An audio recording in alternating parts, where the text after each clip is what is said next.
अस्सलाम वालेकुम नाज़रीन, JN न्यूज़ HD के साथ मैं हूं नाइला भट्टी। नजर डालते हैं आज की अहम खबरों पर। रिपोर्ट करते हैं कहरोड़ पक्का से। ब्यूरो चीफ राना असगर नून। DPO मोहम्मद काशिफ असलम ने कहा कि बच्चों का जिनसी इस्तेहसाल हमारे माशरे का गंभीर मसला बनता जा रहा है।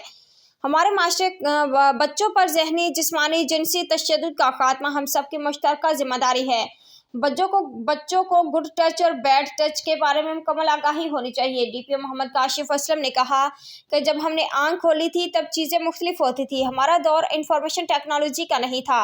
हर आने वाला ज़माना पिछले ज़माने से बहुत बेहतर होता है। जो चीज़ें हमें बहुत बाद में पता चली हैं वो आपने बहुत पहले सीख ली हैं। उन्होंने कहा कि चीज़ों को जानना अहम नहीं होता है, बल्कि चीज़ों के मुतालिक इल्म होना और उन पर दस्तरस होना बड़ा अहम होता है। पहले जॉइंट फैमिली सिस्टम का ज़माना था जिसमें चचा, मामू, ताया, दादा, अबू होते थे और इसके साथ साथ मोहल्ले के हर बंदे को इस्तेहकाक होता था कि वो हर बच्चे के केयर टेकर बनकर जिम्मेदार होता था और कोई भी पूछ सकता था कि कहाँ जा रहे हो, किसके साथ जा रहे हो या गली मोहल्लों में क्या कर रहे हो। लेकिन अब ज़माना बदल गया है और अब सोशल कंट्रोल इतना मजबूत नहीं रहा और अब बच्चों के लिए आगाही बहुत ज़रूरी है। DPO का मजीद कहना था कि हर बच्चे का जिस्म उसका सबसे ज़्यादा कीमती असासा है और उस पर सिर्फ उसी बच्चे का हक है। उनका मजीद कहना था कि हमारी सोसाइटी में कुछ बीमार ज़हनियत लोग भी हैं जिनकी वजह से हमारे बच्चे महफूज नहीं हैं। आपकी इजाज़त के बगैर आपको कोई हाथ नहीं लगा सकता, आपके जिस्म को छू नहीं सकता और आपको गले भी नहीं लगा सकता।